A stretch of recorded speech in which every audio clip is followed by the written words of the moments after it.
Rudy Ciseaux, bienvenue sur le plateau de Résonance Créole et merci d'avoir accepté cette invitation. Merci à vous de m'avoir invité. Avec grand plaisir. Tu es l'un des co-leaders de Vacabonde, 20 ans déjà que le groupe à pied donne le rythme au carnavalier, que ce soit ici dans la Caraïbe ou dans l'Hexagone. Et pour souffler les 20 bougies justement, une exposition de photos est visible au Rond-Point des Arts jusqu'au 21 février prochain. Donc nous allons évidemment évoquer le chemin parcouru en 20 ans de vidé. Mais avant, tu partages avec nous ta maxime favorite, ne limite pas tes défis, défie tes limites. Est-ce que c'est ce que tu te répètes avant chaque prestation de Vacabonde ? Exactement, c'est ce que je me répète, c'est que je répète au groupe. Allons-y, il n'y en a pas de limite. On peut faire ce qu'on peut faire, on fait ce qu'on veut faire jusqu'à ce qu'on n'ait plus de bras. Plus de jambes. Plus de jambes, exactement. Voilà. Alors cette exposition retrace 20 ans d'histoire du groupe entre la Martinique et Bordeaux, car ce qu'il faut souligner, c'est que c'est aussi sous l'impulsion de la diaspora antillaise vivant dans l'Hexagone que Vacabonde est né à l'époque. C'est bien ça ? C'est exactement ça. Après un chanté Noël, ils se sont dit, mais pourquoi pas faire un groupe de carnaval ? Et c'est parti de ça. Ils ont acheté des batteries sur eBay qu'ils ont démontées.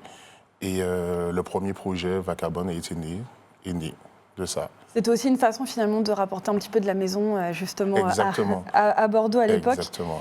Cette exposition photo veut aussi montrer les similitudes et les différences, bien sûr, entre le Vacabonde martiniquais et le Vacabonde bordelais.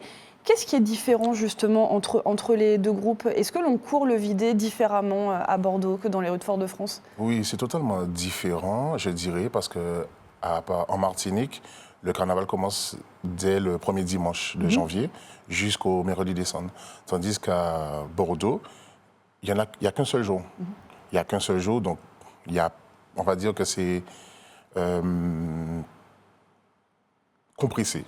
Là, donc, il faut tout donner. Il faut tout donner le seul jour qu'on fait le défilé à Bordeaux. Donc c'est différent. L'ambiance est la même, en revanche ? On retrouve la même ambiance ? Oui, parce que, comme on dit, la diaspora antillaise est beaucoup représentée là-bas. Donc, oui, le jour même, le dimanche, oui, c'est le dimanche, tous les Antillais sont à Bordeaux et oui, c'est un peu pareil qu'ici. Tu as toi-même rejoint Vacabonde en 2014 alors que tu vivais à Bordeaux et que tu as vu le groupe passer rue Sainte-Catherine, très précisément. Qu'est-ce qui t'a donné envie à ce moment-là ? Pourquoi tu t'es dit, il faut absolument que je les rejoigne ? J'ai aimé la grosse caisse. J'ai vu des gens passer qui tapaient sur des instruments. Je me suis dit, mais je veux faire ça aussi. Et le dimanche d'après, j'étais en répétition et j'ai commencé à jouer avec eux. Tu étais déjà un peu musicien avant ou pas du tout ? Pas du tout. J'avais jamais touché d'un instrument, jamais joué de quoi que ce soit, ni appris des partitions. Jamais. Donc on t'affecte à la grosse caisse. D'ailleurs, tu m'as raconté, pour la petite histoire, qu'à l'époque, tu ne te déplaçais qu'en moto, donc tu ne plaisais pas trop à la commission matérielle. Exactement, parce que je tenais la grosse caisse en bandoulière comme une tortue. Donc j'avais mon instrument dans mon dos et sur ma moto et ils n'aimaient pas trop. Bon, jamais d'accident pour autant ? Non, ça a été. Non, ça a été. Alors tu deviens leader du groupe à Bordeaux pendant quelques années, en faisant la navette aussi entre ici et là-bas pour venir assurer pendant les jours gras du carnaval en Martinique. Aujourd'hui, tu peux jouer de tous les instruments sans du groupe, ou presque ? Presque tout. Mais oui, caisse claire, tom basse, grosse caisse, fût, tom, oui. Tu as une préférence ? La grosse caisse. La grosse caisse, toujours, jusqu'à présent, depuis les origines. Ça n'a pas bougé. Ah, 20 ans de Vacabonde. Alors, vous n'êtes pas le plus vieux groupe du carnaval martiniquais, mais ça commence quand même un petit peu à chiffrer. Tu me disais que votre force, c'est à la fois l'originalité de vos compositions et le large choix aussi que vous proposez. Toi aussi, tu es compositeur. D'ailleurs, tu composes certains morceaux du groupe. Oui, je compose certains morceaux. Quand nous avons des projets comme des passages devant le jury, on doit prendre certains breaks pour pouvoir passer. Des fois, c'est 3 minutes, 5 minutes. Donc, il faut faire en sorte que ça rentre dans le temps imparti, en tout cas. Exactement. Qu'est-ce qui fait un bon son de carnaval ? De la basse. Et de la grosse caisse. Exactement. Et il faut que tous les instruments se mélangent et que ça fasse un son que le public puisse faire juste de sa tête ça. Oui. Et ça, c'est déjà très bien. Nous sommes à une semaine des jours gras. Quelle préparation physique et mentale doit suivre le groupe justement pour tenir la distance ensuite pendant 5 jours?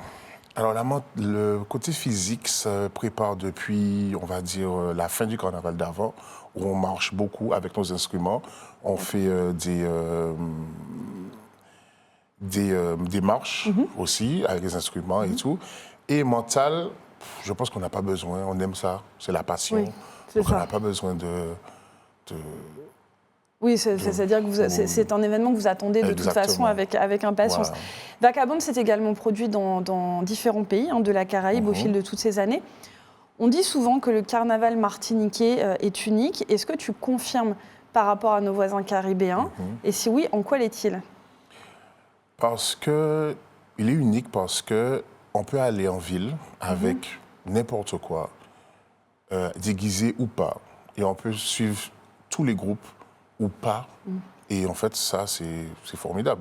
Dans les autres carnavals, il n'y a pas forcément... Tu dois payer ou tu dois être déguisé en ce que le groupe a décidé pour pouvoir les suivre. Le costume est imposé. Exactement, c'est ça. Ici...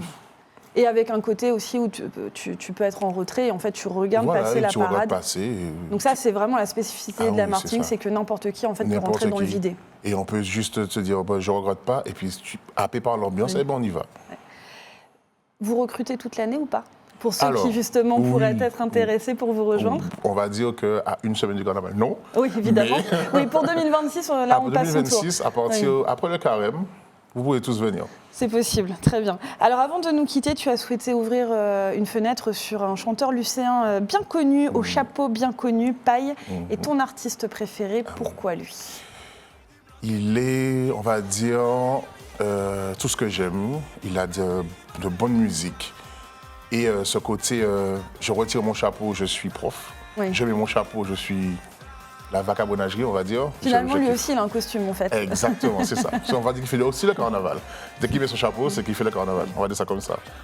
Alors, on rappelle justement qu'avant de vous retrouver en costume dans le vidé, le public est invité à découvrir l'histoire de Vagabond qui fête ses 20 ans.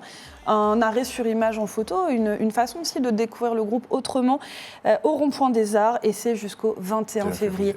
Merci beaucoup Rudy Ciseaux d'avoir accepté cette invitation et d'être venu nous parler de Vagabond. Et merci à vous, chers téléspectateurs, de nous avoir suivis. On se retrouve dès demain pour ouvrir une nouvelle page dédiée à la culture. Soyez au rendez-vous.